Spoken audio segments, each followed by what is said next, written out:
হিন্দু ভাইরা আমাদের গায়ের কম যারা আছে তারা দেখবেন 500 টাকা ইনকাম করলে 300 টাকার বই কিনে বাড়ি নিয়ে আসে, 200 টাকা সংসারে খরচ করে। আর মুসলমানদের সমাজে কিরকম চিন্তা ভাবনা জানেন? 500 টাকা ইনকাম করে আনলে 300 টাকার গরুর গোশত কিনে এনে বাড়ি এনে কায়দা করে খেয়ে ফুরিয়ে দেয়। অথচ আগামী খাবে কি? ছেলেটা ভালো স্কুলে পড়ানোর চিন্তা নাই না। এই তো মুসলমানদের রীতি আর নীতি, যার জন্য লাঞ্ছিত, অপমানিত, অপদস্থ। ডাক্তারখানায় যাবেন, সেখানে মুসলমানের কোনো সম্মান নাই। হসপিটালে যাবেন, সেখানে মুসলমানের কোনো কদর নাই। অফিস আদালতে যাবেন, সেখানে মুসলমানের কোনো কদর নাই। কিন্তু মুহাম্মদ সাল্লাল্লাহু আলাইহি ওয়াসাল্লাম বলেছেন, যে মুসলমানের ভিতরে শিক্ষা নাই সেই মুসলমানের কোনো সম্মান নাই। আগে আল্লাহর নবী বললেন, যদি তোমাকে শিক্ষা নিতে হয় নিজের দেশ থেকে চীন দেশে যাবে, তারপরেও তোমরা শিক্ষা অর্জন করবে। শিক্ষা থাকলে তোমাদের চলতে সুবিধা হবে, আল্লাহকে চিনতে সুবিধা হবে। সুবহানাল্লাহ বলে। চায়ের দোকানে খালি বসলে হয়, এই শুনেছিস অমুকের মেয়েটা অমুকের ছেলের সঙ্গে পালিয়ে গেছে। আরে নির্লজ্জ, পালিয়ে গেছে তা তোর চায়ের দোকানে কে বসে বলতে বললো? পরে সমালোচনা তোর করতে বললো কে? ওই সব কিছু কুলাঙ্গার, মুসলমান নামের কলঙ্ক। নামাজ নাই, কালাম নাই, কুল নাই, কলমা নাই, পূব পশ্চিম উত্তর দক্ষিণের জ্ঞান নাই। দাঁড়িয়ে গরুর মতো, ষাঁড়ের মতো হোস পাইপটা ছেড়ে দিয়ে এখানটা পেশাব করে নিল। এমত অবস্থায় ওরা আবার বুকে হাত দিয়ে বলে, উম্মতে মুহাম্মাদি 5 বার আজমিরি যাই। জানিস নামাজটা পড়তে পারিনি আর সব করি। আছে না নাই? কথা বল, আছে না বাবা? মোজগুলো এত বড়, দাড়ি নাই, মুকন্দ বদমায়েশ। ওরা আবার বলে, এই শুনেছিস ও নামাজ পড়ে তা কি? ওর মতো মিথ্যাবাদী আর কেউ নাই। ওই চায়ের দোকানে বসলে ফতোয়াবাজির অভাব নাই। ফতোয়া নেবে কত ফতোয়া, ফতোয়ার বন্যা বয়ে যাচ্ছে। মুফতি ফেল করে নেবে, বলতে এই মুফতির কাছে যাস না, আমার কাছে আয়, আমি যা বলে দেবো না মুফতি খুঁজে পাবে না। বলতে একটা প্রশ্ন করতেছি, বল। তা কি প্রশ্ন? চাচা বলতেছে যে হুজুর একটা প্রশ্ন আমার আছে, একটু উত্তর দিতে পারলে মনে করবো যে আপনি মাওলানা সাহেব। তাই বলেন কি প্রশ্ন আপনার? চাচা বলতেছে যে প্রশ্নটা হলো যে কুকুর কখন এমন করে সাবাল্যক হয়? তাই বলি, বাহ, খুব দারুণ প্রশ্ন, খুব গুড প্রশ্ন করেছো চাচা। কুকুর কখন সাবাল্যক হয় এইটা তোমার জানার দরকার। অথচ আল্লাহ তোমার বিধান দিয়েছে আল্লাহর বান্দা হিসেবে 5 ওয়াক্ত নামাজ পড়তে হবে, এটা তোমার জানা নাই। দামড়া চাচা, তোমার এই কুকুর কখন সাবাল্যক হয় এটা তোমার জানার থেকে নামাজ না পড়লে কি হবে এটা জানা তোমার ফরজ। কথাটা কি ভুল বললাম না ঠিক বললাম? কথা বলেন না। নবী মায়ের উদরে আসলেন, নবী তখনও দুনিয়ায় ভূমিষ্ঠ হননি, বাবা দুনিয়া থেকে চলে গেলেন। আল্লাহর নবী সাল্লাল্লাহু আলাইহি ওয়াসাল্লাম মায়ের পেটে আসলেন, কম বেশি 7 মাস হয়ে গেছে। বাবা 6 মাসে মারা গেল। 1 মাস পরে আব্দুল মুত্তালিব আর নবীর দাদি অর্থাৎ দাদু আর দাদিমা দুজনা আলোচনা করছে, এই দেখো আমাদের আমেনা, আমাদের পুত্রবধূ, মনে হয় সন্তানটা মারা গেল, আব্দুল্লাহ মারা গেল, আতর সেন মেকে ঘুরে বেড়াচ্ছে, রহস্যটা কি গো? জিজ্ঞেস করছে আব্দুল মুত্তালিব। তো মক্কার একটা রীতি আর নীতি ছিল, যারা স্বামী হারা হয়ে যাবে তারা কিন্তু ওই আতর সেন মেকে ঘুরে বেড়াতে পারবে না। কথা বুঝে আসলো? কথা কি বুঝলেন? যাদের স্বামী মারা যাবে তারা আর আতর সেন খুশবু ভালো সাজগোজ করে বেড়াতে পারবে না, তারা মক্কার তৎকালীন সময়ের নীতি ছিল। তো এমতো অবস্থায় আমেনার জিজ্ঞাসা করতে লাগলেন, শ্বশুর আব্বা শাশুড়ি ধরেছেন যে আমেনা ব্যাপারটা কি জানতে চাই, তুমি কেন এমন করে আতর সেন খুশবু মেখে ঘুরে বেড়াও? আমরা তো লজ্জিত হয়ে যাই, মানুষ আমাদের খারাপ বলে, মানুষ আমাদের কাছে অনেক কিছু জানায় যে পুত্র বধূটা কেন এত সেন আতর মেখে ঘুরে বেড়ায়। আমরা মক্কার মানুষ, আমরা লজ্জিত। আমাদের বাপ দাদাদের রেখে যাওয়া এমন করে এই নিয়মটা ভঙ্গ করছে। আব্দুল মুত্তালিব বৌমাকে একটু সাবধান করে দাও যাতে আর আতর সেন মেখে খুশবু মেখে না ঘুরে বেড়ায়। ও ও মুসলমান কলিজার টুকরা বাবাজিরা, প্রিয় নবী সাল্লাল্লাহু আলাইহি ওয়াসাল্লামের আম্মা জান আমেনা শ্বশুর আর শাশুড়ির সামনে উপস্থিত হয়ে গেলেন। উপস্থিত হয়ে যাওয়ার পরে বলতে লাগলেন, ও শ্বশুর আব্বা, আমি আমেনা আপনার সন্তান যেদিন থেকে মারা গেছে ওই দিন থেকে আমি আমার শরীরে খুশবু আতর সেন ব্যবহার করি না। ওই সময় শাশুড়ি বলতে লাগলেন, ও বৌমা আমেনা, তুমি যখন গোসল করে ঘরে চলে আসো, গোসলখানায় আমি যখন ঢুকি, গোসলখানায় ঢোকার অপেক্ষা আমার নাকে ঘেরান আসতে অপেক্ষা করে না। ব্যাপারটা বুঝি না, তুমি এমন করে কি সেন খুশবু ব্যবহার করো, এত ঘেরান আমি তোমার শাশুড়ি, আমি নিজে তোমার ওই ঘেরানে আমি মুগ্ধ হয়ে যাই, আমি দেওয়ানা হয়ে যাই, আমি পাগল হয়ে যাই, আমি আশিক হয়ে যাই। ও মুসলমানেরা, ও প্রিয় নবীর উম্মাতানেরা, ও কলিজার টুকরা মুসলমানেরা, এমত অবস্থায় বৌমা যখন এই কথাটা শুনতে চাইলেন, শ্বশুর আব্বা শাশুড়ি আল্লাহ নবীর মা বলতে লাগলেন, শ্বশুর আব্বা বিয়াদবিটা মাফ করে দিন, আমি বলতে পারবো না, তবে আমি একটা কথা বলতে চাই, আমি যখন আমার ঘরের ভিতরে চলে যাই, ওই এমন করে ঘরের ভিতরে ঢোকার অপেক্ষা আমার ঘর থেকে আমাকে সালাম জানাতে অপেক্ষা করে না। সুবহানাল্লাহ বলি। ও মুসলমানেরা, ও জনেরা, যুবকেরা, এমত অবস্থায় আমেনা বলতে লাগলেন, শ্বশুর আব্বা বিয়াদবি মাফ করুন, আল্লাহ জমিনে আমি থুতো ফেলতে দেরি করি আর আমার থুতুর সঙ্গে সঙ্গে আল্লাহর জমিন থেকে খুশবু বার হতে দেরি করে না। শ্বশুর আব্বা একটা কথা বলে, ও প্রিয় শ্বশুর আব্বা, আমি আমেনা, আমি এমন করে আমার ঘরের ভিতরে ঢুকতে অপেক্ষা করে আল্লাহর আরশ থেকে সালাম আসতে অপেক্ষা করে না। সুবহানাল্লাহ বলে নারে তাকবীর, নারে তাকবীর। ওসিলা কি? এত খুশবু, এত কিছু। এই বাইকটা কার আছে সরিয়ে নেন তো। তোমার গাড়ি? যাও, এই এর গাড়ি। ও মুসলমানেরা, ও কলিজার টুকরা বাবাজিরা, প্রিয় নবী সাল্লাল্লাহু আলাইহি ওয়াসাল্লামের মা বলতে লাগলেন, শ্বশুর আব্বা বিয়াদবি মাফ করুন, শ্বশুর আব্বা বিয়াদবিটা ক্ষমা করুন, আমি বুঝেছি, জানি না কি ব্যাপার, আমি এমন অবস্থায় আমি যখন ওই কুয়ায় পানি আনতে যাই, ওই কুয়ার কাছাকাছি চলে যাই, আমি এমন অবস্থায় যখন কুয়ার কাছাকাছি চলে যায়, আমার যাওয়ার অপেক্ষা কুয়ার পানিটা উঠলে উঠতে অপেক্ষা করে না। মক্কার মেয়েরা, মক্কার এমন করে মেয়েরা তারা আমার জন্য অপেক্ষা করতে থাকে, কারণ কখন আমি না কুয়ার কাছে আসবে আর কুয়াটা পানিতে ভরপুর হয়ে যাবে।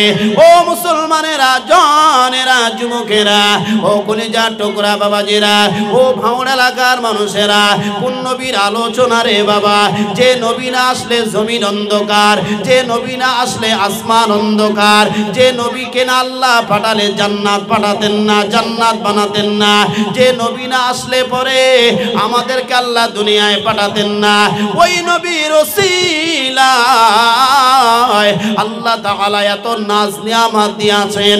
আল্লাহ পাক রব্বুল আলামিন এত দুনিয়াটা সুন্দর করে সাজিয়েছেন। এমন তো অবস্থায় আব্দুল মুত্তালিব বলতে লাগেন, ও বৌমা আমেনা, বুঝতে পেরেছি তোমার গর্ভে যে সন্তানটা আসতে চলেছে, তোমার উদরে যে বাচ্চাটা আসতে চলেছে, ওই বাচ্চাটা সাধারণ কোনো বাচ্চা নয়, ওই বাচ্চাটা মনে হয় মহামানব হয়ে আল্লাহ পাক তোমার গর্ভে দিতেছে। একবার জোরে বলুন সুবহানাল্লাহ।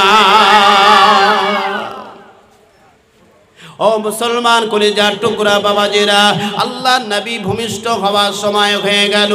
এমতো অবস্থায় আব্দুল মুত্তালিব রাত 2টোর সময় স্বপ্ন দেখতে লাগলেন। আল্লাহ নবী দাদু স্বপ্ন দেখতে লাগলেন যে আমার ঘর দিয়ে এমতো অবস্থায় আমার বৌমার ঘরে যেন একটা আসমান থেকে এক টুকরো মেঘ ছায়া করে রেখেছে। আব্দুল মুত্তালিব বাইরে বেরিয়ে দেখতে লাগলেন আমার বৌমার ঘরের উপরে এক টুকরো মেঘ ছায়া করে রেখেছে, ব্যাপারটা দেখতে হবে। আব্দুল মুত্তালিব গুটি গুটি পায়ে আমেনার কুড়ে ঘরের কাছাকাছি চলে গেলেন। আমেনার কুড়ে ঘরের কাছাকাছি যাওয়ার পরে দেখতে পেলেন আমার বৌমা আমেনার ঘরে কারা যেন কথাবার্তা বলতে লেগেছে, কারা যেন আলাপ বিনিময় করতে লেগেছে। আমি আমার বৌমাকে বললাম, ও পুত্রবধূ আমেনা, তোমার ঘরে কারা এত রাত্রে কারা কথাবার্তা বলে জানতে চায়। আমেনা বলতে লাগলেন, শ্বশুর আব্বা বেয়াদবিটা মাফ করুন, বেয়াদবি ক্ষমা করুন, আমার ঘরে কারা এসেছে আমি এখন বলতে পারবো না, আগামীকালকে বলবো। এই কথাটা বলবার পরে আল্লাহ নবী দাদু করলেন কে? আল্লাহ নবী দাদু করলেন কে? আব্দুল মুত্তালিব মনে মনে খারাপ ধারণা নিয়ে আস্তে আস্তে চলে গেলেন। রাস্তার 3 মাথায় গিয়ে আল্লাহ নবীর মায়ের নামে অপবাদ দেওয়ার জন্য, প্রিয় নবীর মায়ের নামে অপবাদ দেওয়ার জন্য, তহমত লাগানোর জন্য রেডি হয়ে গেছে, তৈরি হয়ে গেছে। আর বলবে কিনা, ও মক্কার মানুষেরা তোমরা সবাই আমার বাড়িতে চলে আসো, আমার পুত্রবধূ অসতী হয়ে গেছে, আমার বৌমা আমেনা অসতী হয়ে গেছে। কারণ গভীর রাত্রে আমার বৌমার ঘরে কারা কথাবার্তা বলে, এই চিন্তা ভাবনা করে এমন করে মক্কার মানুষদেরকে ডাকবেন। এমতো অবস্থায় আল্লাহর পক্ষ থেকে আব্দুল মুত্তালিবের জবানটা বন্ধ হয়ে গেছে। আল্লাহ পাক 7 দিন আব্দুল মুত্তালিবের জবান বন্ধ করে দিয়েছিলেন। একবার জোরে বলুন সুবহানাল্লাহ, নারে তাকবীর, নারে তাকবীর। আব্দুল মুত্তালিবের উদ্দেশ্য হলো নবীর মায়ের নামে অপবাদ দেবে, তহমত লাগাবে। আমাদের কিছু মুরব্বী, কিছু যুবক, কিছু দামড়া মুরব্বী আছে, দামড়া চাচা আছে। এখানে না, এখানে সব আল্লাহর ওলি, আলহামদুলিল্লাহ খুব ভালো, একদম সমস্যা নেই। চায়ের দোকানে খালি বসলে হয়, এই শুনেছিস অমুকের মেয়েটা অমুকের ছেলের সঙ্গে পালিয়ে গেছে। আরে নির্লজ্জ, পালিয়ে গেছে তা তোর চায়ের দোকানে কে বসে বলতে বললো? পরে সমালোচনা তোর করতে বললো কে? ওই সব কিছু কুলাঙ্গার, মুসলমান নামের কলঙ্ক, নামাজ নাই, কালাম নাই, কুল নাই, কলমা নাই, পূব পশ্চিম উত্তর দক্ষিণের জ্ঞান নাই, দাঁড়িয়ে গরুর মতো ষাঁড়ের মতো হোস পাইপটা ছেড়ে দিয়ে এখানটা পেশাব করে নিল। এমতো অবস্থায় ওরা আবার বুকে হাত দিয়ে বলে উম্মতে মুহাম্মাদি 5 বার আজমিরি যাই, জানিস নামাজটা পড়তে পারিনি আর সব করি। আছে না নাই? কথা বল, আছে না বাবা? মোজগুলো এত বড়, দাড়ি নাই, মুকন্দ বদমায়েশ। ওরা আবার বলে, এই শুনেছিস ও নামাজ পড়ে তা কি? ওর মতো মিথ্যাবাদী আর কেউ নাই। ওই চায়ের দোকানে বসলে ফতোয়াবাজির অভাব নাই, ফতোয়া নেবে কত ফতোয়া, ফতোয়ার বন্যা বয়ে যাচ্ছে। মুফতি ফেল করে নেবে, বলতে এই মুফতির কাছে যাসনি, আমার কাছে আয়, আমি যা বলে দেবো না মুফতি খুঁজে পাবে না। একটা প্রশ্ন করতেছি, বল তা কি প্রশ্ন? চাচা বলতেছে যে হুজুর একটা প্রশ্ন আমার আছে, একটু উত্তর দিতে পারলে মনে করবো যে আপনি মাওলানা সাহেব। তাই বলেন কি প্রশ্ন আপনার? চাচা বলতেছে যে প্রশ্নটা হলো যে কুকুর কখন এমন করে সাবাল্যক হয়? তাই বলি বাহ, খুব দারুণ প্রশ্ন, খুব গুড প্রশ্ন করেছো চাচা। কুকুর কখন সাবাল্যক হয় এইটা তোমার জানার দরকার। অথচ আল্লাহ তোমার বিধান দিয়েছে আল্লাহর বান্দা হিসেবে 5 ওয়াক্ত নামাজ পড়তে হবে, এটা তোমার জানা নাই। দামড়া চাচা, তোমার এই কুকুর কখন সাবাল্যক হয় এটা তোমার জানার থেকে নামাজ না পড়লে কি হবে এটা জানা তোমার ফরজ। কথাটা কি ভুল বললাম না ঠিক বললাম? কথা বলেন না। প্রিয় মুসলমান ভাই, কিয়ামতের ময়দানে আফসোস হবে। আল্লাহ আপনার কথা শুনেছিলাম কিন্তু মানে নাই, কিছু লোক বলবে আল্লাহ আপনার কথা শোনানোর জন্য বক্তার আলেম আসে নাই, আল্লাহর দরবারে ভিডিওগ্রাফি হিসাবে সব হাজির করা হবে যে অমুক দিনে জলসা হয়েছিল, অমুক মাওলানা বলেছিল, ফুরফুরা থেকে হুজুররা এসেছিল, অমুক সাহেব বলেছিল। কই এইগুলো ভিডিওগ্রাফি হিসাবে আমি আল্লাহ তোমার সামনে উপস্থিত করেছি, তুমি অস্বীকার করার তোমার তো জায়গা নাই। ওই সময় বলবে আল্লাহ চালাকি দুনিয়ায় করেছিলাম, আর এখনো কিয়ামতের ময়দানে একটু চালাকি করে দেখলাম, আল্লাহর কাছে চালাকি চলবে? কথা বলে না, চালাকি চলবে? চালাকি যা করেছো আল্লাহর রাস্তায় পায়ে ধরে বলি ভাই, আল্লাহর রাস্তায় পায়ে ধরে বলি মুরব্বি, অন্তত সোজা সাপটা কথা সাদা সিধা জিন্দেগি চালান। আল্লাহর শপথ, আল্লাহর পক্ষ থেকে আল্লাহর রহমত আসবে, সুবহানাল্লাহ বলি। এজন্য আল্লাহর নবী বলেছেন সাদা সিধা জিন্দেগি চালাও। কি জিন্দেগি? সাদা সিধা বোঝেন না? এক স্কুলের টিচার বাচ্চাদের প্রশ্ন করেছে, বলছে কোচি তুই কি হবি? একজন বলছে আমি মাস্টার হব। বলছে তুই কি হবি? বলছে আমি ইঞ্জিনিয়ার হব। বলছে তুই কি হবি? বলছে আমি কোর্টের জজ হব। আর একটা বাচ্চাকে বলছে তুই কি হবি? বলছে আমি আমার জীবনটা, আমার জিন্দেগিটা সাদা সিধা ভাবে চালাবো। বলছে এই সাদা সিধা চালালে তো তোকে সবাই ফাঁকি দেবে। বলতেছে আমাকে সবাই ফাঁকি দেবে, কিন্তু আমি তো কাউকে ফাঁকি দেব না। ওই বাচ্চাটা নিয়ে গোটা পৃথিবী, ইন্টারনেট যেহেতু চলে, মিডিয়া যেহেতু চলে, গোটা পৃথিবীতে ওই বাচ্চাটার প্রচার প্রসার হয়ে গেছে। এজন্য আমাদের রাহবার, আমাদের নেতা হযরত মুহাম্মদ সাল্লাল্লাহু আলাইহি সাল্লাম, আমাদের নেতাকে কথা বলেন, আমাদের নেতাকে হযরত মুহাম্মদ সাল্লাল্লাহু আলাইহি ওয়াসাল্লাম ৪৫০০ মাইল দূরে মদিনার মুনওয়ারায় শুয়ে শুয়ে উম্মতের জন্য আল্লাহর কাছে মাগফিরাতের দোয়া চাইছেন, আর বলতে লাগলেন ওরে উম্মত রে, ওরে উম্মতানি রে, আজ আমার নামে সবরেসানি হচ্ছে, আমার গুণকীর্তনের কথা হচ্ছে, আর তুমি দুনিয়া তামাশার ভিতরে পড়ে আছো। তুমি কি একটু যেতে পারো না? তুমি কি আল্লাহর কথা শুনতে পারো না? তুমি কি আমার জীবন চরিত্রের কথা শুনে আমার উপরে দরুদ পাঠাতে পারলে না? আমি নবী মদিনার কবর থেকে আল্লাহর কাছে মাগফিরাতের দোয়া চাইবো। আমি আল্লাহর কাছে বলবো আল্লাহ আমার উম্মতকে ক্ষমা করে দাও, তারা আমার জন্য দরুদ পাঠিয়েছে। কারা কারা নবীজির রওজায় দরুদ পৌঁছে যাক, আল্লাহকে হাত তুলে দেখায়া দেন। নারে তাকবীর। হাত তোলা যাবে না? নারে তাকবীর, নারে তাকবীর। আলহামদুলিল্লাহ বলি, আলহামদুলিল্লাহ বলি। যেহেতু আল্লাহ তাবারক তাআলা যেন এই দরুদটা মতির খানচায় করে ফারিস্তা মাধ্যমে রাসূলুল্লাহর মাজার মুকদ্দাসে পৌঁছে দেয়, জোরে বলি সুবহানাল্লাহ। আমার প্রিয় মুসলমান কলিজার টুকরা বাবাজি, আমাদের সমাজ কিন্তু খুব খারাপ জায়গায় চলছে। আর একটা কথা আপনাদেরকে বলে রাখি, শুনে রাখেন, পরিস্থিতি খুবই খারাপের দিকে। আস্তে আস্তে আমাদের মসজিদ মাদ্রাসাগুলো, খানকা মক্তবগুলো সরকার প্ল্যান করে দখল করতে চাইছে। এটা ওয়াকফ সম্পত্তিগুলো যা আছে সরকার বলছে আমার হাতে দিতে হবে, আমার হাতে যদি না দাও, আমার হাতে যদি না আসে, আমি তাহলে তোমাদেরকে ভালো করে সুন্দর করে ওয়াকফ সম্পত্তিগুলো আয়ত্তের ভিতরে নিতে পারবো না। মানে চক্রান্ত।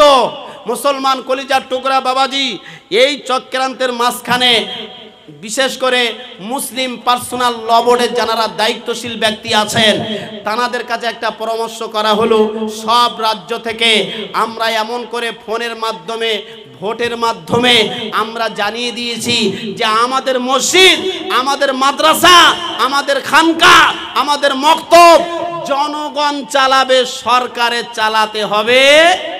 কথা বলেন হবে, দরকার নাই, আমরাই চালাবো। জীবন চলে যাবে, মরে যাব, শরীর আগায় চলে যাব, সমস্যা নাই, মসজিদ মাদ্রাসা দিতে রাজি নই। এজন্য আল্লাহ যেন আমাদের ইমানি পাওয়ার দেয়, আল্লাহ যেন কবুল করেন। বলেন আল্লাহুম্মা আমিন, জোরে বলেন আল্লাহুম্মা আমিন। আমার মুসলমান বাবাজি ভাইয়েরা, চলুন তো আগের দিকে যাওয়া যাক। আল্লাহ তাবারক তাআলা কোরআন শরীফে বলেছেন ইমানদার চেনা যাবে 30টা শর্ত তার ভিতরে যখন থাকবে। ও মুসলমান কলিজার টুকরা বাবাজিরা, আল্লাহ তাবারক তাআলা বলেন আমার ইমানদার হবে, প্রথম নাম্বার হলো আত্তাইবুন ইয়াতুবুনা, আমার বান্দা যারা হবে তওবাকারী হবে, তওবাকারী হবে। কারণ আমার নবীজির গুনাহ ছিল না, আমার নবী হলো নিষ্পাপ, আমার নবী হলো মাসুম, আমার নবীর জীবনে গুনাহ ছিল না। আমার নবী 100 বার করে তওবা পড়তেন। নবী যদি 100 বার করে তওবা পড়েন, আমাদেরকে মিনিমাম 1000 বার তওবা পড়তে হবে। ও মুসলমান কলিজার টুকরা বাবাজিরা, আল্লাহ নবী তওবা যদি 100 বার করে পড়েন, বুকে হাত দিয়ে বলেন তো দেখি, আমাদের 1000 বার করে তওবা পড়লে পরে কি হয় জানেন? আপনি খালি বলবেন আস্তাগফিরুল্লাহ রাব্বি মিন কুল্লি যামবি ওয়া আতুবু ইলাইহি লা হাওলা ওয়ালা কুওয়াতা ইল্লা বিল্লাহিল আলিয়্যিল আযীম। নামাজের পরে 7 বার করে পড়বেন, আল্লাহর কাছে দোয়া চাইবেন, আল্লাহ পাক আপনি আমাকে মাফ করে দিন, আল্লাহ পাক আপনি আমাকে ক্ষমা করে দিন। আল্লাহ পাক বলতে থাকেন, ও বান্দারে, সারাটা দিন যে অন্যায় অপরাধগুলো করেছো, আমি আল্লাহ তোমার প্রতি খুশি হয়ে আমি আল্লাহ মাফ করে দিলাম। প্রথম নাম্বার বান্দার ক্যাটাগরি হবে, আল্লাহর মনোনীত যারা হবে তাদের ভিতরে তওবার ইস্তেগফার থাকবে। আমরা তাহলে মুসলমানের খাতায় পড়ব। আর যাদের ভিতরে তওবা থাকবে না, যাদের ভিতরে ইস্তেগফার থাকবে না, ওই বান্দাগুলো মুসলমানের ভিতরে পড়বে না। এজন্য আমরা সবাই তওবা করব ইনশাআল্লাহ। বলি করব ইনশাআল্লাহ। সব সময় করবে, চলতে চলতে পড়বে।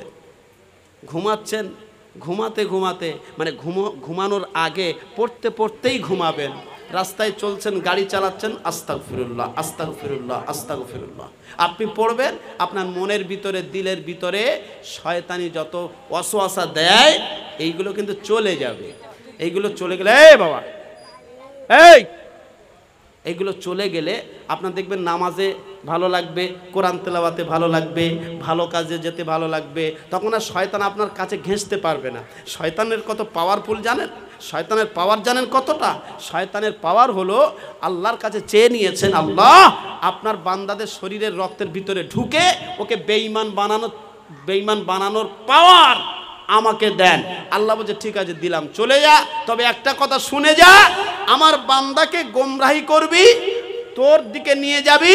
আর বান্দা যদি বুঝে 72 ধোকায় পড়ে শেষ ফাইনালে 73-এর মাথায় যদি আমার কাছে একটু সেজদা দিয়ে বলে যে আল্লাহ অন্যায় করেছি মাফ করে দাও, তো আমার নাম রহমান আর রহিম নামের খাতিরে সব গুনাহগুলো আমি আল্লাহ মাফ করে দেব। সুবহানাল্লাহ বলা যাবে। শয়তানের ধোকা বানচাল হয়ে যাবে। এজন্য আস্তাগফিরুল্লাহর আমল করবেন। কথা বুঝে আসলো ভাই? 2 নাম্বার, আত্তাইবুন আল আবিদুনা, আল্লাহর বান্দা যারা হবে ইবাদতকারী হবে। কি কারী হবে?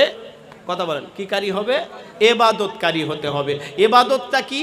বাংলা কথায় বলি, ইবাদতটা হলো আল্লাহর হুকুম 5 ওয়াক্ত নামাজ পড়া, আল্লাহর হুকুম শরীয়তের উপরে চলা, জবানে সত্য বলা, হালাল মাল ইনকাম করে হালাল মাল খাওয়া, আর হারাম থেকে বর্জন করা।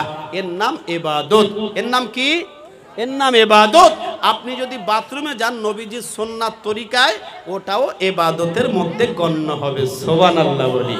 আপনি যদি খানা খান নবীর সুন্নাতকে সামনে রেখে, ওটাও ইবাদত। আপনি ব্যবসা করেন যদি সুন্নাত তরিকায় করেন, ওটাও ইবাদত।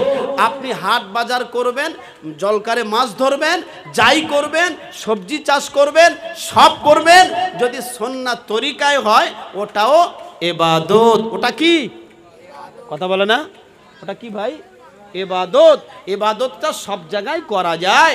মায়ের খেদমতেও ইবাদত, বাথরুমে যাওয়াটাও ইবাদত, চাষ করাটাও ইবাদত, বাজার করাটাও ইবাদত, হাট করাটাও ইবাদত। এমন করে এখান থেকে কলকাতায় যাবেন সেটাও ইবাদত, চাকরিতে যাবেন সেটাও ইবাদত। তবে শর্ত হলো নবীর রেখে যাওয়া সুন্নাতটা মেনে নিতে হবে। কি মেনে নিতে হবে? সুন্নাতটা মেনে। সুন্নাতটা কি? নবীজি সাল্লাল্লাহু আলাইহি ওয়াসাল্লাম বিবি নিয়ে সংসার করেছেন, নবীজি বাচ্চাদের সঙ্গে মিশেছেন, নবী বড়দের সঙ্গে চলেছেন, নবী হাটও করেছেন, মাটও করেছেন, সবই করেছেন। নবী যে তরিকায় চলেছেন ওই তরিকাটা নিজে নকল করে চলার নাম সুন্নাত মানা। কথা বুঝে আসলো? সুন্নাত রসগোল্লা না যে খেয়ে ফেললাম সুন্নাত মানা হয়ে গেল। সুন্নাত হলো নবী কোন কায়দায় জুতো পায়ে দিয়েছেন। আগে বাম পাটা ঢুকাবেন, মসজিদে যখন ঢুকবেন আল্লাহুম্মা ফতাহ লি আবওয়াবা রাহমাতিক, ডান পাটা ঢুকিয়ে দুয়াটা পড়বেন, পড়ে 2 রাকাত তাহিয়াতুল উজু দুখুলুল মসজিদে 2 রাকাত নফল নামাজ পড়বেন। আর এমন করে এতেকাফের নিয়তে মসজিদে গিয়ে বসবেন, জামাতে নামাজ পড়বেন, কমপ্লিট করবেন। আল্লাহর কাছে সাহায্য নিয়ে বেরিয়ে আসার সময় বাম পাটা আগে বার করবেন, ওটাও ইবাদত সুন্নাত তরিকায় হবে। সুবহানাল্লাহ বলি। বাথরুমে যখন যাবেন বাম পাটা আগে লাগাবেন, বাথরুমটা সারবেন, যখন বাথরুম কমপ্লিট হয়ে যাবে দোয়াটা পড়ে বাথরুম থেকে ডান পা দিয়ে নামবেন, ওটাও ইবাদতের মধ্যে গণ্য হবে। এজন্য বাজারে যখন যাবেন আল্লাহর হুকুম ফজরের নামাজ পড়ে আল্লাহর জমিনে শান্তভাবে ভদ্রভাবে আস্তে আস্তে আপনার চক্ষুটা নিম্নগামী করে বাজারে যাবেন, বাজার থেকে ওই আদর্শ ওই আখলাকে বাড়িতে আসবেন, ওটাও ইবাদত। সুবহানাল্লাহ বলি। তাহলে বান্দার ইবাদত সব জায়গায়। কথা বুঝে আসলো? কথা বুঝে আসছে ভাই? এজন্য ইবাদত আমরা সব জানি। প্রথমে বলেছিলাম উম্মতে মুহাম্মাদি সব জানে কিন্তু মানে না। যদি মনে করেন যে এই দাড়ি রাখার নাম মুসলমান, তাহলে আমি আপনাদেরকে বলতে হয়, বোঝাতে হয়। রবীন্দ্রনাথ আমাদের এমন করে বড় কবি, তার মুখে দাড়ি আপনার থেকেও বড় দাড়ি ছিল, সে তাহলে মুসলমান। যদি মনে করেন টুপি মাথায় দেওয়ার নাম মুসলমান, আমার মুসলমান কলিজার টুকরা বাবাজি অনেক হিন্দু ভাইরা মাথায় টুপি দেয়, সেটাও তাহলে মুসলমান। মুখে দাড়ি রাখার নাম, মাথায় টুপি দেওয়ার নাম, পাঞ্জাবি গায়ে দেওয়ার নাম একটাও মুসলমান নয়। মুসলমান হলো জানবেন, বাস্তবে মেনে নেবেন, নবীর তরিকাটাই নেবেন। কার তরিকা? নবীর তরিকাটা নিতে হবে। ও প্রিয় মুসলমান কলিজার টুকরা বাবাজিরা, ও মুসলমানেরা, আল্লাহ পাকের নবী বলেছেন, আল্লাহ পাকের রাসূল বলেছেন, আমি নবীজি সাল্লাল্লাহু আলাইহি ওয়াসাল্লাম সাহাবীদের মাঝখানে যখন কোন আল্লাহর জাহান্নামের কথা বলতাম, সাহাবীরা এত কেঁদে রুনাজারি করতেন। হযরত আবু বকর সিদ্দিক রাদিয়াল্লাহু তাআলা আনহু আজমাইন আশরায়ে মুবাশশিরা ছিলেন, জান্নাতি সাহাবী থাকার পরেও আল্লাহ নবী জাহান্নামের বর্ণনা দিচ্ছেন। হযরত আবু বকর এত কান্নাকাটি করেন, আবু বকর কেঁদে কেঁদে চোখের পানিতে দাড়িটা ভিজে গেল। আল্লাহ নবী সাহাবী আবু বকরের জুব্বাটা ভিজে গেল। আবু বকর কান্না করেন। আল্লাহ নবী বলেন, আবু বকর, ও আবু বকর, কিসের জন্য কাঁদো আবু বকর? আল্লাহ নবী সাহাবী বলেন, ইয়া রাসূলুল্লাহ, ইয়া হাবিবাল্লাহ, আমি আবু বকর শুনেছি কবরে এত ভয়ঙ্কর আযাব হবে, কবরে এত ভয়ঙ্কর আযাব হবে। আমি আবু বকর আল্লাহ পাকের কঠিন জাহান্নামের ভয়ে কাঁদতেছি। আল্লাহ নবী বলেন, আবু বকর, তোমার তো জান্নাত ওয়াজিব হয়ে গেছে, তোমার তো জান্নাত আল্লাহ পাকের নবী আমি সার্টিফিকেট দিলাম, তারপরেও কেন কান্না করো? আল্লাহ নবী সাহাবী আবু বকর বলতে লাগলেন, ইয়া রাসূলুল্লাহ, আমি আবু বকর জাহান্নামের বর্ণনা যখন শুনি আমার কলিজায় এতটা ভয় এসে যায়, আমি আবু বকর ভয়ে সন্ত্রস্ত হয়ে আল্লাহর কাছে দোয়া চাইতে থাকি। ও মুসলমান কলিজার টুকরা বাবাজিরা, আল্লাহ পাক কোরআন শরীফে বলেছেন, আল্লাহ কোরআন শরীফে জানিয়েছেন, আল্লাহ কোরআনে ঘোষণা দিয়েছেন, ইন্নাল্লাহা আশতারা মিনাল মুমিনিনা আনফুসাহুম ওয়া আমওয়ালাহুম বিআন্না লাহুমুল জান্নাহ। ও ঈমানদার, ও ঈমানদারিনী বান্দা বান্দিরা, আল্লাহ বলেছেন তোমার জান আর মালটার বদৌলতে আমি আল্লাহ জান্নাতটা দিয়েছি, তোমার জান আর মালটা কিনে নিয়েছি, তার বদলা স্বরূপ আমি আল্লাহ আমার জান্নাত তোমাদের জন্য দিলাম। ঈমানদারের জান আর মালের ওসিলায় মানে কিনে নিয়েছেন, আল্লাহ জান্নাতটা দিয়েছেন। আমাদের জান আর মাল আল্লাহ খরিদ করে নিয়েছেন, জান কিনেছেন আর মালটাও কিনেছেন, এর বদলায় জান্নাতটা দিয়েছেন। কি দিয়েছেন? জান্নাত দিয়েছেন। আর জান যদি আল্লাহ কিনে নেয় তো আপনার জান আপনি আপনার ইচ্ছা মতো আর চলতে পারবেন? আমি তো বিক্রি হয়ে গেছি আল্লাহর কাছে, আর চলতে পারবো বাবা? মন চাচ্ছে একটু গাঁজা টেনে আসি, করা যাবে? মন চাচ্ছে একটু যাত্রা দেখে আসি, একটু এনজয় করে আসি, করা যাবে? আমি তো আমার জানটা আল্লাহর কাছে বিক্রি করে দিয়েছি, এর বদলা স্বরূপ জান্নাত দিয়েছেন। আল্লাহ বলেছেন তোমার জান আর মালটা কিনে নিয়েছি, এর জন্য আমি তোমার জান্নাত দেব। তবে তুমি তোমার ইচ্ছা মতো দুনিয়ায় চলতে পারবে না, তুমি তোমার ইচ্ছা মতো কিছুই করতে পারো নাই। আমার হুকুম যেখানে নাই তুমিও সেখানে নাই, আমার হুকুম যেখানে আছে তুমি সেখানে আছো, কারণ তুমি তো আমার গোলাম, আমার কাছে তো বিক্রি হয়ে গেছো। কিসের ওসিলায়, কিসের বদলায়? জান্নাতের বদলায়। এজন্য আমরা যারা জান্নাতে যেতে চাই, ইচ্ছা মতো চলা যাবে যাবে বাবা? ইচ্ছা মতো চলা যাবে না। আল্লাহ ওই কোরআন শরীফে বলেছেন আত্তা ইবুন আল আবিদুন আল হামিদুন, আল্লাহর বান্দা 3 নাম্বার ওরাই হবে যারা আল্লাহর প্রশংসা আদায় করবে। জমিন আল্লাহর, প্রশংসা হবে আল্লাহর। জমিন কার? প্রশংসা হবে কার? কেউ যদি উপকার করে আলহামদুলিল্লাহ, আল্লাহর পক্ষ থেকে উপকার এসে সুবহানাল্লাহ বলি। 4 নাম্বার আস-সাইহুনা আত-তাইবুন আল আবিদুন আল হামিদুন আস-সাইহুন। 4 নাম্বার হলো আল্লাহ তাবারক তাআলার যারা সিয়াম পালন করবে, মানে রমজানের রোজা আদায় করবে। রমজানে কি আদায় করবে? রমজানের রোজা আদায় করবে, আল্লাহর পছন্দনীয় এবং মুসলমানদের ভিতরে থাকবে। 4 নাম্বার। 5 নাম্বার হলো আর রাকিউন, রুকুকারীদের মতো রুকু করবে, মানে আল্লাহর নামে সেজদা দেওয়ার আগে রুকু করতে হবে। 5 নাম্বার হলো আস-সাজিদুন, আল্লাহর নামে সেজদা করবে। এইভাবে 30টা ক্যাটাগরি আপনাকে একটা একটা করে মেনে নিতে হবে। তাহলে প্রিয় মুসলমান বাবাজি, 5 ওয়াক্ত নামাজ আপনাকে পড়তেই হবে, জবানে সত্য বলতে হবে, বিবিকে নিয়ে ভালোভাবে থাকতে হবে, বাচ্চাদেরকে ইসলামিক শিক্ষায় শিক্ষিত করতে হবে, তাহলে আপনি একজন কমপ্লিট মুসলমান হবেন। এর বাইরে যদি মনে করেন আমি মুসলমান, তো মুসলমানই নয়। কিয়ামতের ময়দানে 1000-এর ভিতরে 999 জন জাহান্নামে যাবে, একজন জান্নাতি হবে। কজন ভাই? একজন। 1000 মানুষের ভিতরে 999 জন যদি জাহান্নামে যায়, ওয়ানলি একজন জান্নাতে যাবে। সেই মানুষটাকে, সেই মানুষের আদর্শটা কি, তার আখলাকটা কি, তার কথাটা কেমন ছিল, তার চলাটা কেমন হবে, তার বলাটা কেমন হবে, ওকে দেখে শিখতে হবে। কিয়ামতের ময়দানে সবাই খালি নফসি নফসি করতে থাকবেন, হায় আফসোস আমার সামনে থেকে একজন জান্নাতে চলে যাচ্ছে, আমি জান্নাতে যেতে পারছি না, আমার কি কপাল খারাপ, আমার কি দুরবস্থা। ওই সময় আল্লাহর কাছে আবদার করবেন, আল্লাহ তাবারক তাআলা বলবেন দুনিয়ায় সব কিছু দিয়েছিলাম, কিন্তু বান্দা আমার কথাগুলো তোমার কাছে ভালো লাগেনি, তুমি শুনেও শোনোনি, আমার কথাগুলো গুরুত্ব দাও নাই, অতএব আমি আল্লাহ আজও তোমার গুরুত্ব না দিয়ে তোমাকে জাহান্নামায় দিতেছি।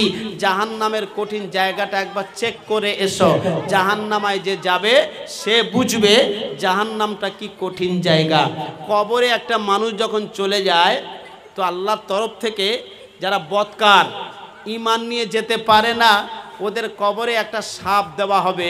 ওই সাপটার গায়ের লোম হবে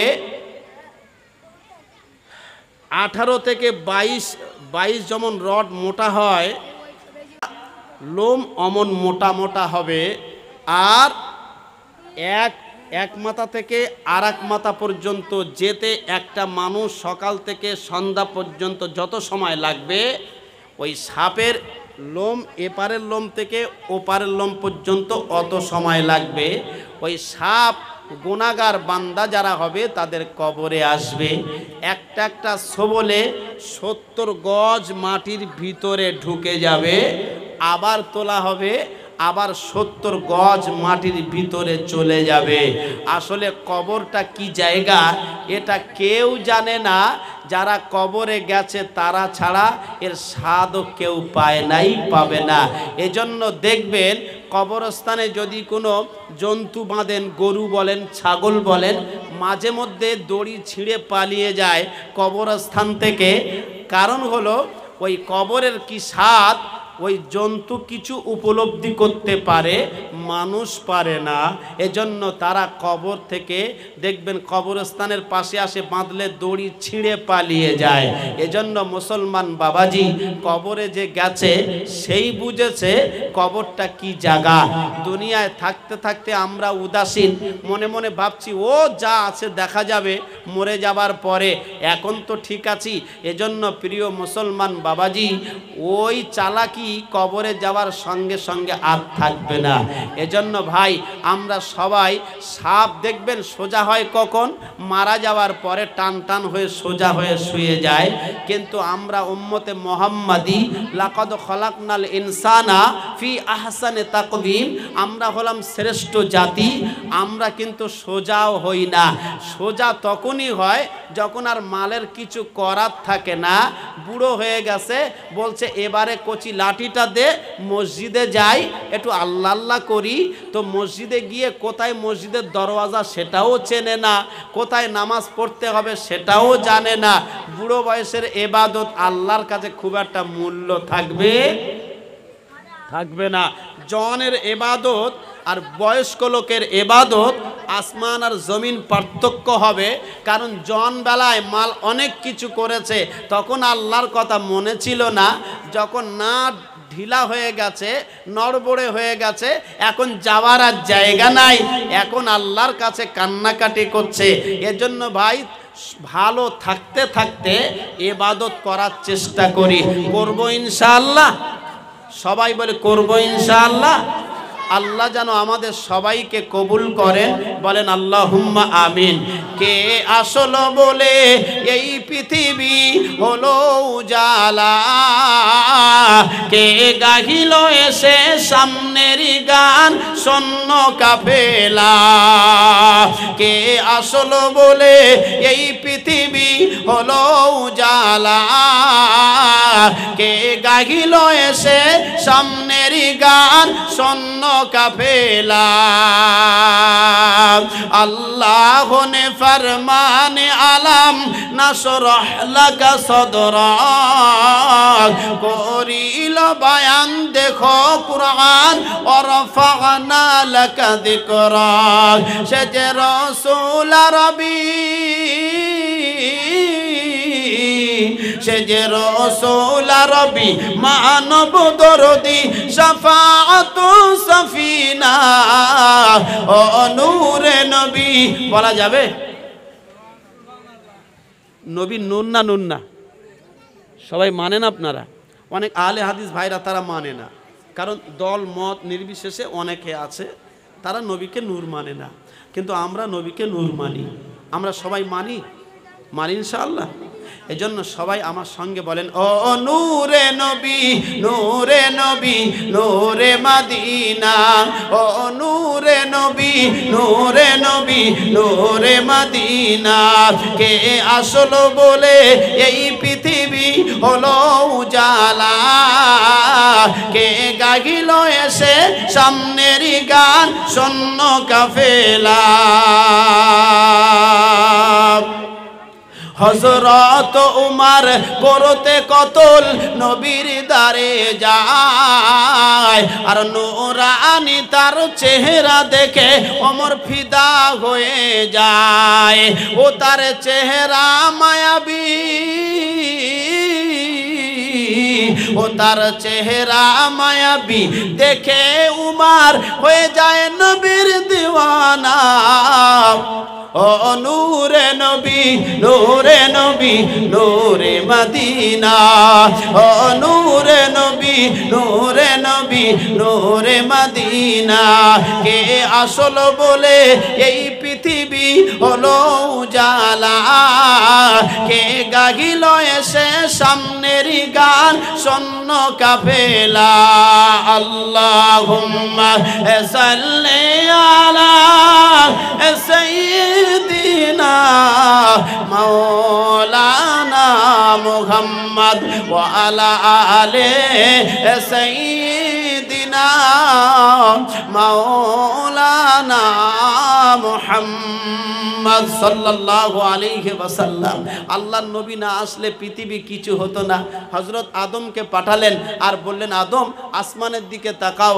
হযরত আদম আসমানের দিকে তাকালেন, আরশে আজিম একটা নাম লেখা আছে, লা ইলাহা ইল্লাল্লাহ মুহাম্মাদুর রাসূলুল্লাহ। হযরত আদম বললেন, আল্লাহ নামটা কার? আল্লাহ তাবারক তাআলা বলেন, নামটা হলো আমার বন্ধুর নাম।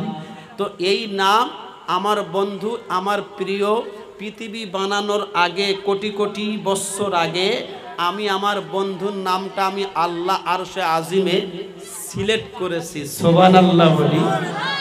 হযরত আদম আলাইহিস সালাম আল্লাহ তাবারক তাআলার কাছে যখন বললেন, আল্লাহ বললেন, আদম দুনিয়ার জমিনে বিস্তর করো। একে একে নবী এলো, একে একে রসুলগণেরা এলো, দিনের দাওয়াত দিল, দিনের প্রচার প্রসার করলো, জমিনে গাছ লেগে গেল, পর্বত লেগে গেল, মানুষ বিস্তর হয়ে গেল, নবীরা দুনিয়া থেকে চলে গেলেন। শেষ নবী, মহানবী, আখেরি নবী, আমার নবীর পরে আর কোনো নবী আসবে না। মা আমেনার লাল মরুর দুলাল দুনিয়ায় এসেছেন।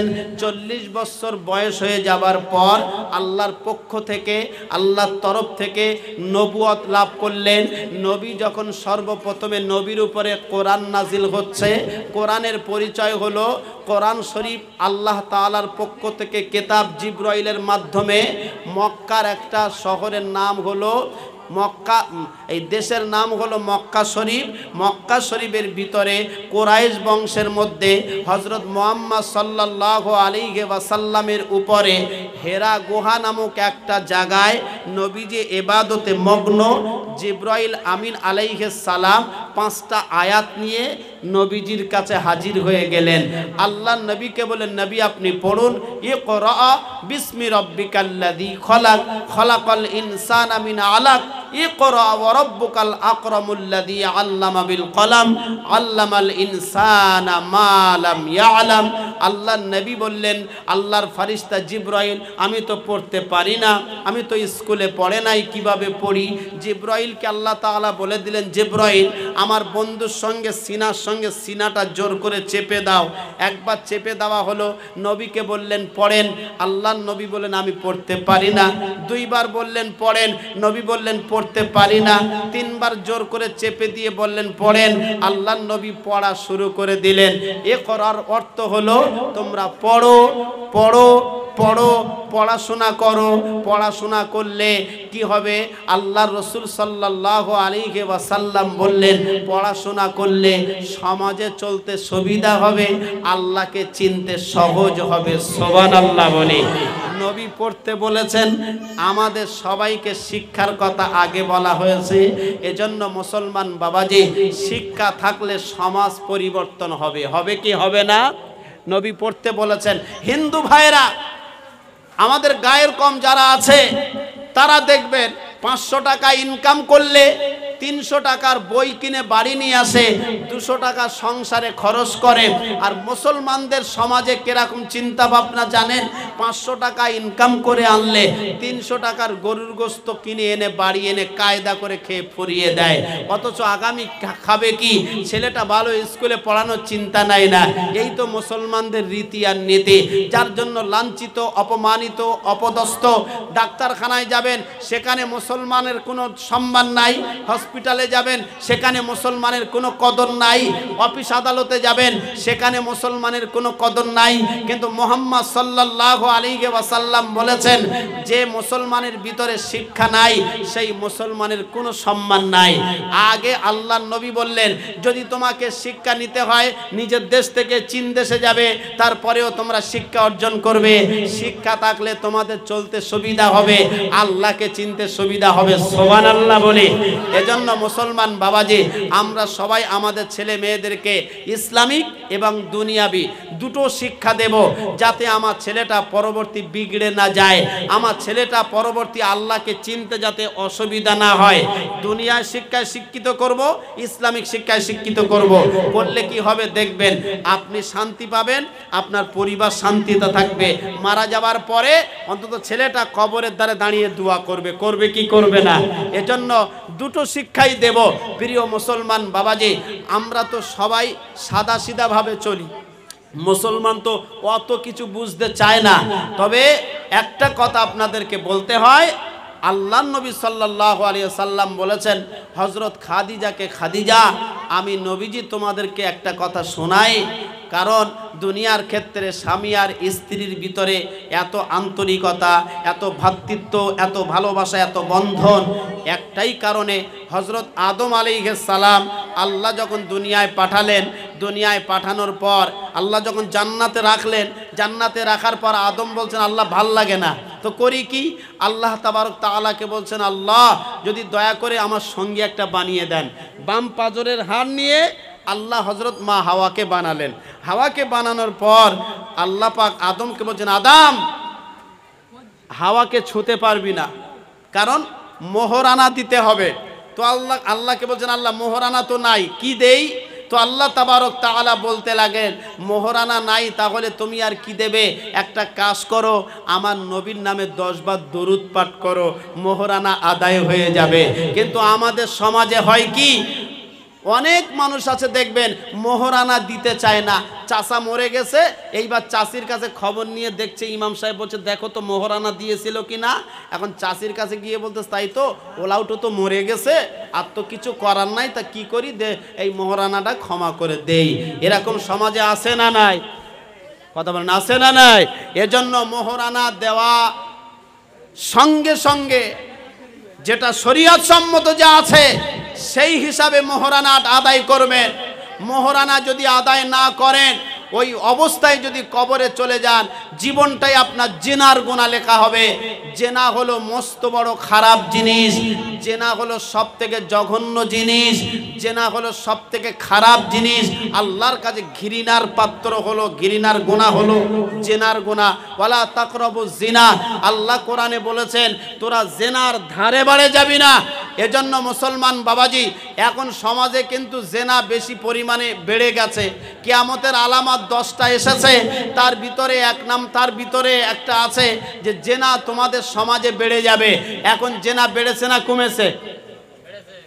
এত বাড়া বেড়েছে, স্বামীকে স্ত্রী আর দাম দেয় না, মানে ভাল লাগে না, খেটে খেটে এতটা অসুস্থ হয়ে পড়েছে, আর স্ত্রীর আর ভাল লাগে না। এখন অন্য ছেলের সঙ্গে প্রেম প্রীতিতে মগ্ন হয়ে গেছে। আজ থেকে 25 বছর 30 বছর পিছনে যান, তখন চিঠির মাধ্যমে ছিল প্রেম প্রীতি চলতো। এখন আর চিঠি ফিটি এসব কিছু নাই, এখন ডাইরেক্ট খালি নাম্বারটা নিতে পারলে হোয়াটসঅ্যাপে দরজা জানলা লাগিয়ে দিয়ে ওপেন গল্প চলতেছে।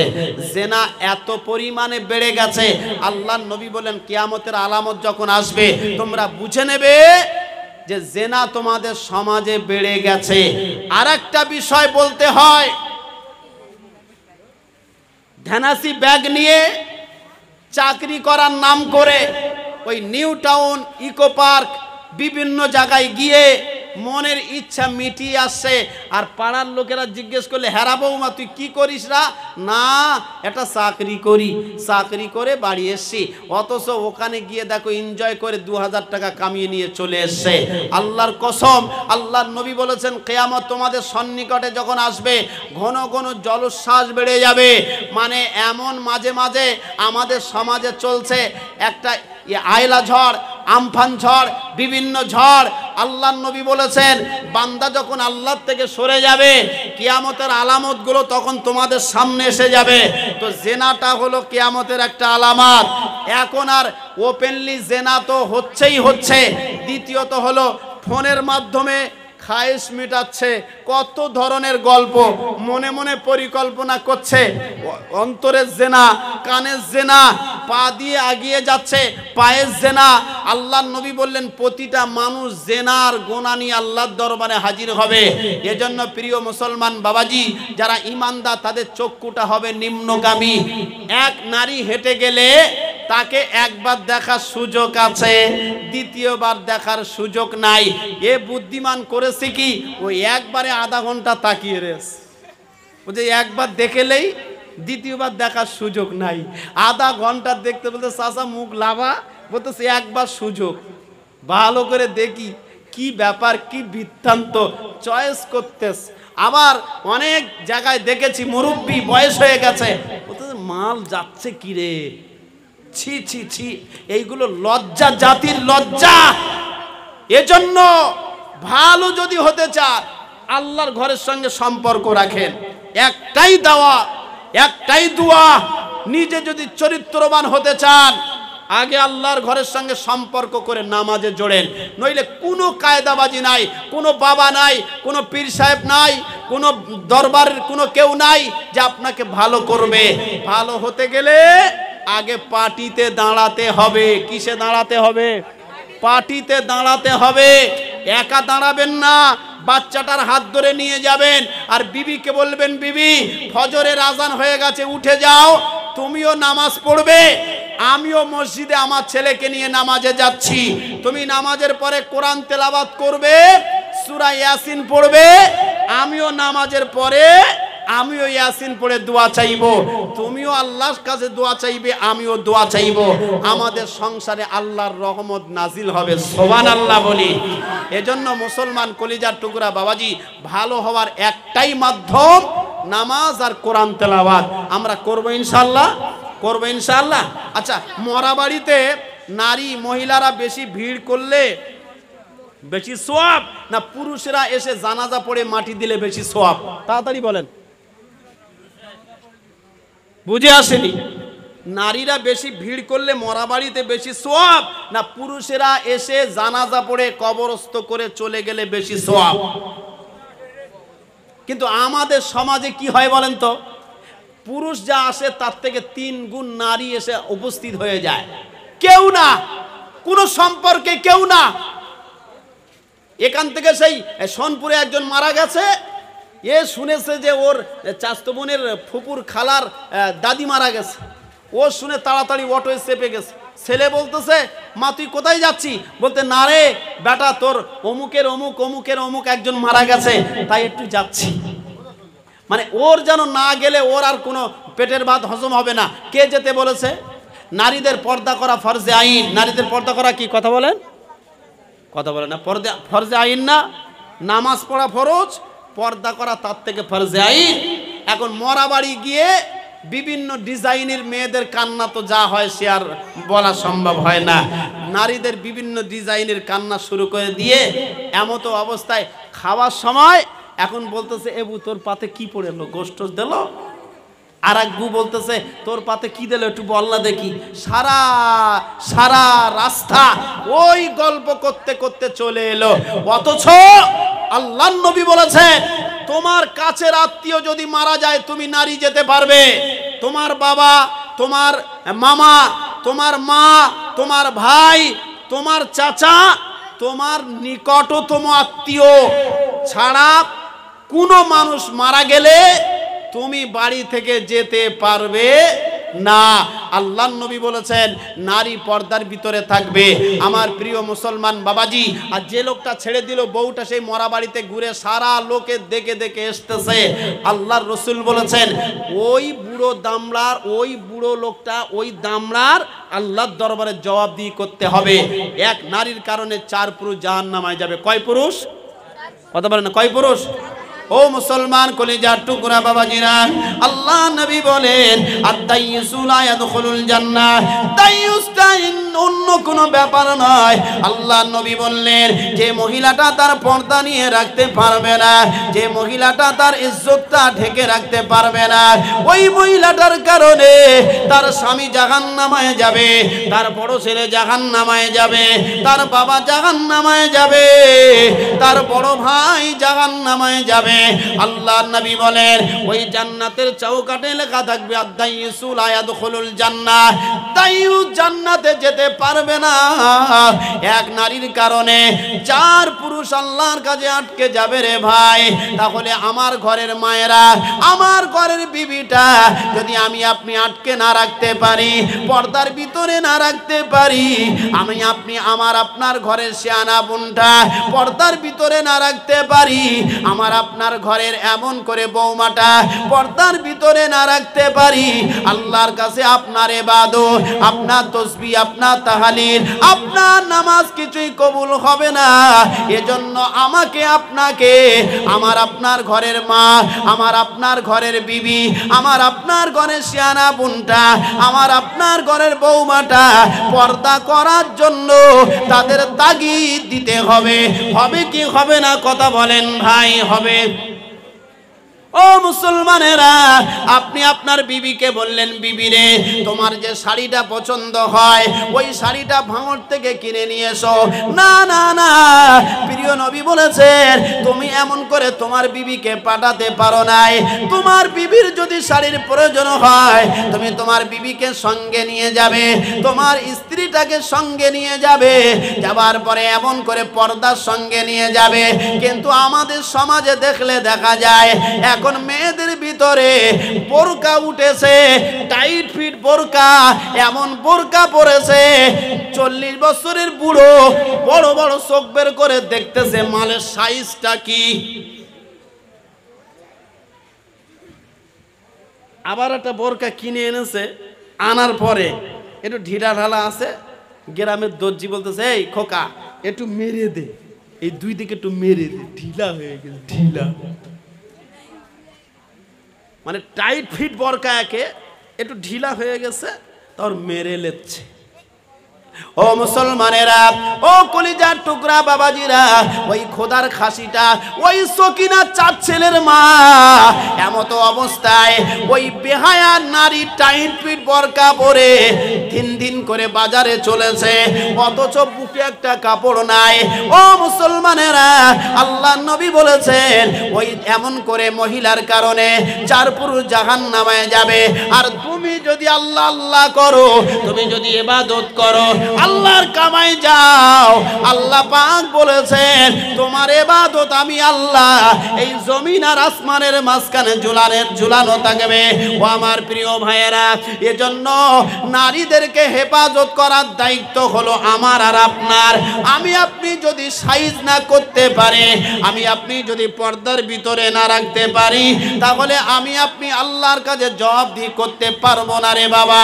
কারণ হলো নারী হলো ব্যাকা জাত, ওই ব্যাকাকে যদি ভালো বুঝিয়ে না রাখা যায় আপনারও মেরে ব্যাকা করে দেবে। দেবে কি দেবে না ভাই? নারী তো ব্যাকা জাত, সোজা করতে হবে হেকমত দে। হেকমত বোঝেন? আল্লাহ কোরআনে বলেছেন হিকমত লাগাতে হবে। মাটির কলসি, মাটির কলসি যদি জোরে ঠোকেন ভাঙবে না? ভাঙবে না? কথা বলে না ভাঙবে? তো মেয়েরা হলো মাটির কলসি। গরম দেখাবেন না, বিবিদের কাছে গরম দিলে খাওয়া বন্ধ হয়ে যাবে। এত কথা তো বললাম, আমিও আমার বোর কাছে গরম দিতে পারি না। একটা কথা বললে দুটো কথা বলার আর আমার সাহস থাকে না। কেন বলেন তো? নবী বলেছেন ওদের সঙ্গে বেশি লাগা যাবে না, মাথায় হাত বুলিয়ে কাজ করতে হবে। কথা বুঝে আসলো?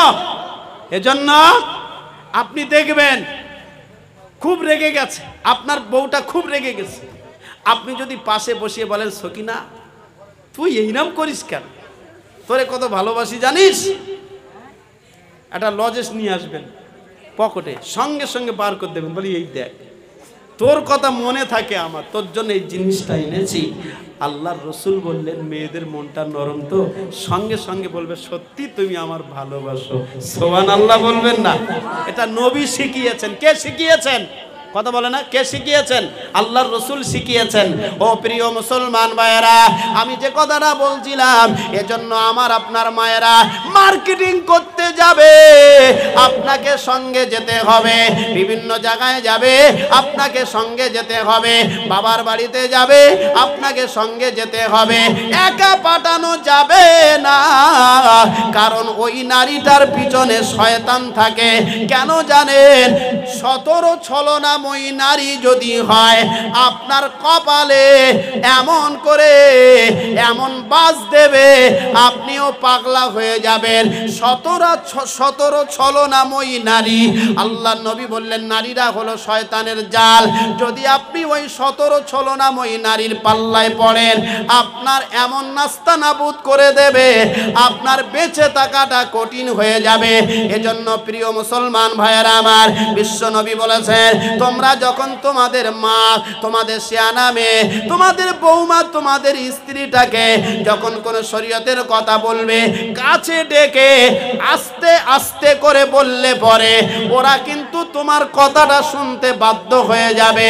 ও প্রিয় মুসলমান ভাইয়েরা, আল্লাহর নবী, আল্লাহর রাসূল আম্মা জান খাদিজাকে বলতে লাগলেন, ও আমার প্রিয় অর্ধাঙ্গিনী খাদিজা, আমি নবী জান্নাত থেকে ঘুরে এসেছে, জান্নাতের ভিতরে দেখেছি বেশিরভাগ নারীরা।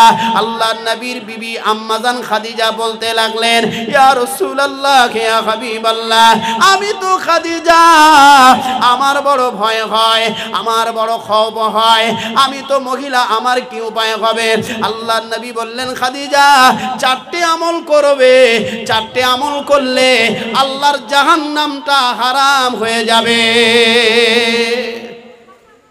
1 নাম্বার আমল হলো, ও মা বোনেরা, মেয়েরা আছে না, একটু বলি, বলে দোয়া করে দেবো। ও আমার প্রিয় মুসলমান ভাইয়েরা, আল্লাহর নবী আম্মা জান খাদিজাকে বলছেন, ও বিবি খাদিজা, 1 নাম্বার মেয়েদের আমল হলো আল্লাহর হুকুম সালাত আদায় করবে, আল্লাহর হুকুম নামাজ আদায় করবে।